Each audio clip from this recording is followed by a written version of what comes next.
बिना हाथ के साइकिल आगे नहीं बढ़ सकती।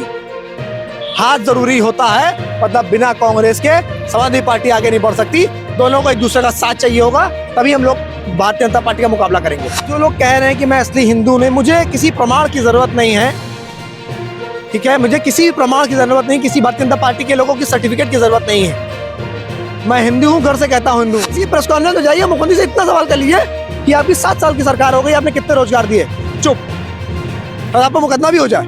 27 की तैयारियां में भी लगभग सभी पार्टियां लग चुकी हैं।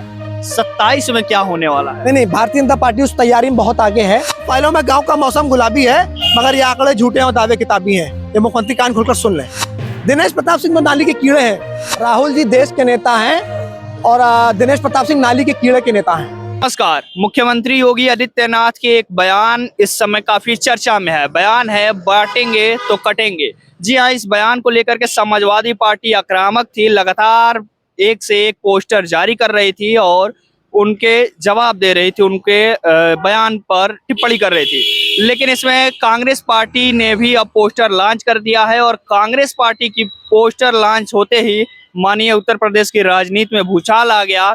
सभी जगह चर्चा होने लगी और वो पोस्टर काफी चर्चा में। अभी हमारे ठीक पीछे आप देख रहे होंगे कि बटेंगे तो कटेंगे का नारा देने वाले, किस प्रकार से लिखा गया है, का नारा देने वालों के मंसूबे तोड़ेंगे हम, इंडिया गठबंधन के सिपाही यूपी में मोहब्बत की दुकान खोलेंगे। यानी कहीं ना कहीं श्री राहुल गांधी जी का जो मोहब्बत की दुकान वाले बयान है उसको भी उन्होंने जोड़ते हुए ये पोस्टर लगाए हैं। और आप पोस्टर देख सकते हैं कौन लगाया है, आर्यन मिश्रा जी ने लगाया है, जो कि छात्र नेता है लखनऊ विश्वविद्यालय के और प्रदेश महासचिव हैं NSUI यूपी सेंट्रल के। अभी हमारे साथ वो खुद बातचीत करने के लिए मौजूद हैं, उनसे तमाम सारी बातें करेंगे और पूछेंगे कि आखिर ये पोस्टर लगाने का क्या वजह है, आखिर आपको क्या जरूरत पड़ गई ऐसे पोस्टर लगाने के और मुख्यमंत्री जी के बयानों के जवाब देने के। देखिए, उत्तर प्रदेश के मुख्यमंत्री ने बयान दिया था कुछ दिन पूर्व कि बटोगे तो कटोगे। बटोगे और कटोगे का स्पष्टीकरण दें कि वो किसको बांटना चाहते हैं और किसको काटना चाहते हैं। अगर मुख्यमंत्री इसका स्पष्टीकरण नहीं दे पा रहे हैं तो इंडिया गठबंधन के सिपाही ऐसे पोस्टर लगाते रहेंगे और जवाब मांगते रहेंगे। अभी तो एक छोटी सी एक ट्रेलर है, पिक्चर अभी बाकी है, 27 तक क्या क्या होता है। बटोगे तो कटोगे, ऐसे बयान देने से पहले मुख्यमंत्री को 50 बार सोचना चाहिए कि उत्तर प्रदेश की जनता ने जो विश्वास उन पर जताया है, क्या उस विश्वास पे वो खड़े उतरे हैं। जनता के साथ छल कपट झूठ के अलावा मुख्यमंत्री ने कुछ नहीं किया, लेकिन बटो के कटो का नारा देकर उत्तर प्रदेश के उपचुनाव को पोलराइज करना चाहते हैं। लेकिन प्रदेश की जनता ने बदलाव का मन बना लिया है और उत्तर प्रदेश में अब उपचुनाव से लेकर 27 तक बदलाव होने जा रहा है। इंडिया गठबंधन की सरकार होगी, जल्द से जल्द उत्तर प्रदेश में बदलाव होगा। ये बताइए कि आप कह रहे हैं इंडिया गठबंधन की सरकार होगी, आपने पोस्टर भी लगाया हुआ है जिसमें अखिलेश यादव और राहुल गांधी दोनों लोग एक साथ हैं, लेकिन उपचुनाव है 9 सीटों पर, उसमें तो आप लोगों के पार्टी को एक भी सीट ही नहीं दिया गया। हम लोग के लिए सत्ता और सीट मायने नहीं रखती, हमारे लिए देश मायने रखता है, हमारे संविधान मायने रखता है, हमारे लिए लोकतंत्र मायने रखता है, हमारे देश की संस्थाएं मायने रखती हैं कि उसको हम कैसे बचा सकें। कोई भी अन्य दल आगे बढ़ेगा, अगर हमारे देश की संस्था उससे बच रही है तो हम कांग्रेस पार्टी के सिपाही आगे बढ़ चढ़ कर हिस्सा लेंगे, उसका सपोर्ट करेंगे। और एक बात और कह देना चाहता हूं आपके चैनल के माध्यम से, बिना हाथ के साइकिल आगे नहीं बढ़ सकती।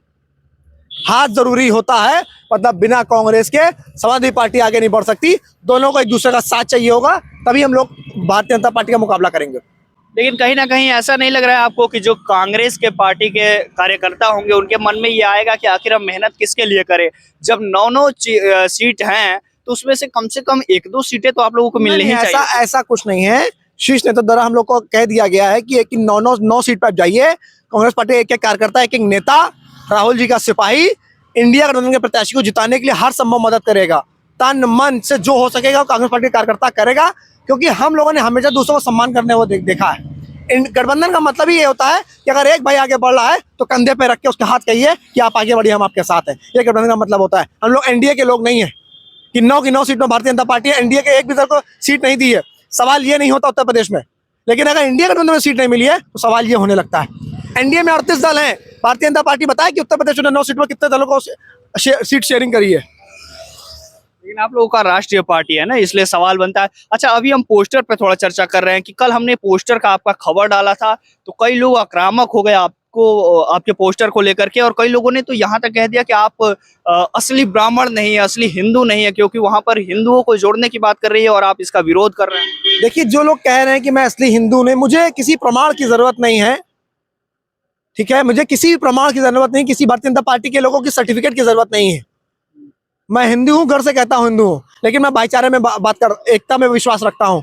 मैं लखनऊ की धरती पर अगर मैंने पोस्टर लगाया है तो लखनऊ की धरती कही जाती है, गंगा जमुनी तहजीब की धरती कही जाती है, जहाँ भाईचारे और एकता की बात होती है।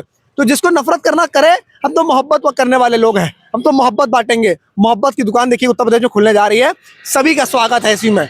और जो भी हमसे नफरत करते हैं उन भाई को मैं गले लगाना चाहता हूँ, गले लगाने चाहते हैं। लेकिन कल का मुख्यमंत्री का बयान जो था, वो मुख्यमंत्री के बयान को ही लगभग उन्होंने, प्रधानमंत्री जी ने कोट कर दिया, और उन्होंने भी कह दिया कि एक है तो सेफ है। उत्तर प्रदेश में उपचुनाव है, देश में महाराष्ट्र में, झारखंड में चुनाव चल रहे हैं, तो कैसे जनता पोलराइज होगी? यही सब कह के तो पोलराइज कर पाएंगे?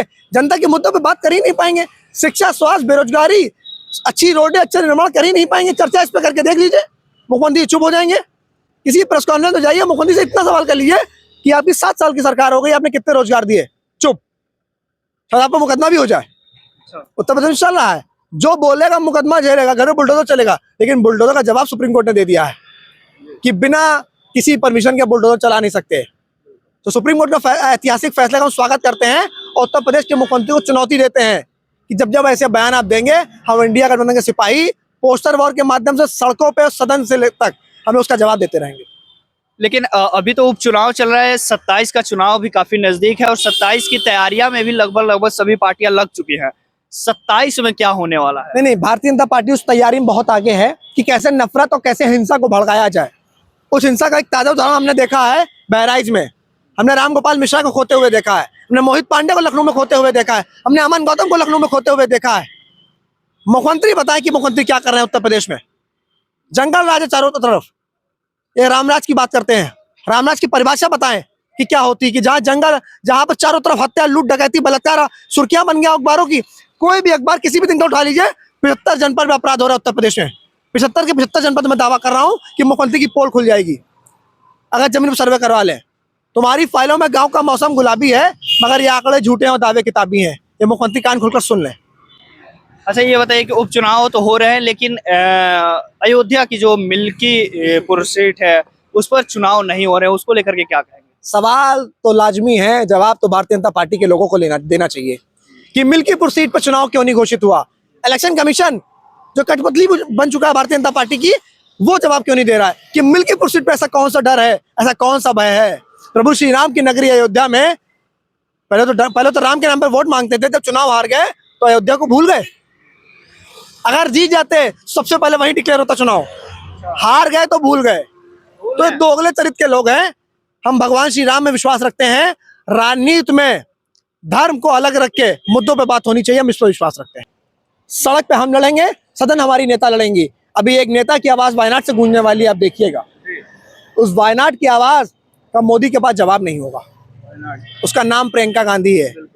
प्रियंका गांधी का आपने जिक्र किया, तो प्रियंका गांधी जी को ही लेकर के एक सवाल है कि उनको लेकर के एक टिप्पणी किया गया भारतीय जनता पार्टी के मंत्री जी द्वारा, दिनेश प्रताप सिंह जी द्वारा।